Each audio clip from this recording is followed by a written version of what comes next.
While I was putting together the Cataclysm class change video, I realized that there was an issue in Warlords of Draenor that I'd better make a video about immediately. And no, for once, it's not that Holy Paladins don't have an AoE damage ability, though I still care about that. And I don't think that it really makes sense for Blizzard to have all this solo content and then make a class's soloing kit so that it has a huge gap in it.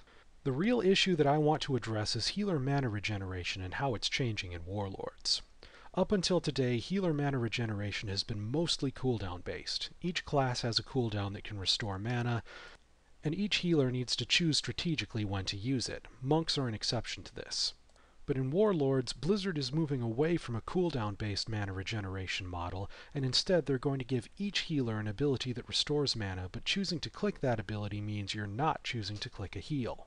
For priests, this means that Penance, Smite, and Holy Fire can restore mana. But if you're a Holy Priest, then you have to be in a certain chakra state in order for Smite and Holy Fire to do anything for you.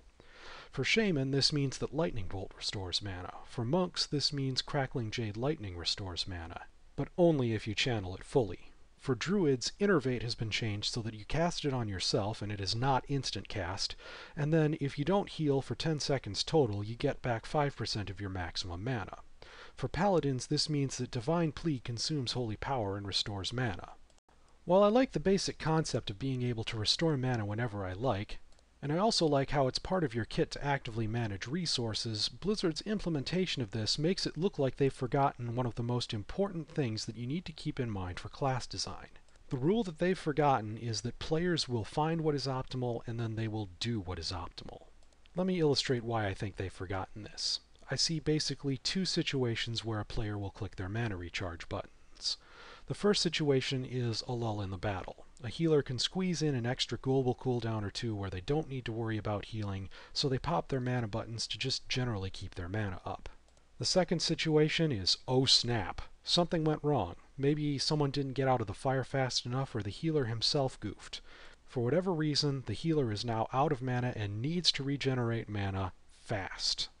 For lulls in the battle, abilities that don't require much investment are great. Lightning Bolt and Penance are great, Divine Plea is just terrific and maybe even overpowered. Crackling Jade Lightning might work pretty well if you have 4 full seconds to channel, but on the other side of the coin, abilities that require a lot of investment like Chakra Chastise and Innervate do not work well in a lull. They require such a big lull, or require you to nerf your own healing for so long, it makes you reluctant to use them. By contrast, in an oh snap moment when you're out of mana, you can't afford to care about gimping your healing, because you're out of mana, and if you don't get some mana fast, then there isn't going to be any healing for you to gimp. So abilities that require a lot of investment like Innervate and Chakra Chastise aren't a problem here. If anything, they're a solution. Damage for mana mechanics like Crackling Jade Lightning, Penance, and Lightning Bolt work pretty well here, but you might wish that they worked faster. Divine Plea, however, is hideously underpowered in this situation. It takes holy power to cast, and if you're in an oh snap situation, then you have spent your holy power trying to keep someone alive. You're not going to have any holy power to spend to get your mana up, and you're not going to have any mana to spend to get holy power. On reflection, I suppose this means that every spec's mana restore kit has strengths and weaknesses depending on the situation. Now, what terrifies me is that Blizzard is looking at the fact that they have strengths and weaknesses and they're saying to themselves, this is a good thing. Specs should have strengths and weaknesses. Strengths and weaknesses mean they're noticeably different from each other, and it means there's real diversity in the game. Even I will admit that that sounds good on paper. But the reason it terrifies me that Blizzard thinks this diversity is good actually has to do with a lesson learned from Cataclysm. Before Cataclysm, healers were a lot more diverse than they are now. In fact, each healer had a specific niche. For instance, Holy Paladins like me were tank healers.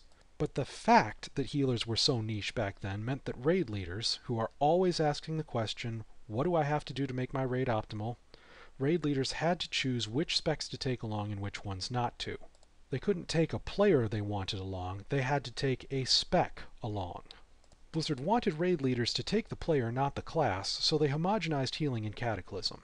This meant that classes that didn't have group heals before suddenly got group heals, and every class had an efficient heal, a big heal, and a fast heal. The fact that Blizzard redesigned every healing spec to be able to fill any of the healing roles meant that raid leaders could take the player, not the class, when they were putting together a raid. Now back to Warlords and the new mana restore system. Raid leaders are still asking the question, what do I have to do to make my raid optimal? And depending on the encounter, that question's answer will change. If there are a lot of very small lulls in a given fight, then paladins, shaman, and discipline priests start to look really good. If there are larger lulls, monks and maybe druids start to look better. If there are tons of mechanics to watch out for, then oh snap situations can come up easily and paladins start to look really bad while holy priests and druids start to look great. Make no mistake, raid leaders will pay attention to these advantages and disadvantages, and they'll accept or reject healers because of them. And even if the raid leaders don't notice, the healing meters will notice. So if Blizzard is looking at the diversity of the mana restore buttons and saying to themselves this diversity of situational effectiveness is a good thing, then I think they're saying it because they've lost sight of one of the most important laws of class design. Players will find what is optimal and then do what is optimal. So if Blizzard doesn't very carefully balance the classes, then whichever classes are suboptimal will be left behind, and that should not happen. Given all of this, I think that the effectiveness of the mana restore options in these situations needs to be rethought. Maybe every spec needs to be changed to have a straight up damage for mana mechanic, where Denounce, Wrath, and Smite all restore mana without needing any other buffs to be effective. Then again, maybe Blizzard doesn't need to go that far to fix it. Maybe Chakra Chastise shouldn't be required for holy priests to restore mana, and it should just increase the amount of mana that they get. Maybe Divine Plea should be able to restore a little mana at 1 or 2 holy power and shouldn't require 3 holy power. Maybe Crackling Jade Lightning shouldn't require the player to complete the channel. Maybe Innervate should have a shorter cast time and restore mana over smaller increments. In any case, Blizzard needs to be very, very careful with these mana restore tools. It's worth stating that damage for mana is not a new concept. A few damage for mana mechanics were added in Cataclysm, and at the time I thought it was a great addition to healers' kits, gave healers something worth doing during a lull in the battle, and made it more interesting to be a healer. It's at least got the potential to make it more interesting and fun to be a healer in Warlords too, so if Blizzard manages to pull this off, more power to them. Though, then as now, Holy Paladins, I'm sad to say, didn't get a damage for mana mechanic, and it kinda makes me feel left out, even though I know I'm not the only one who didn't get one. And, sorry, but I just plain have to say it, it would still be more fun to be a Holy Paladin if we had a freaking AoE damage ability.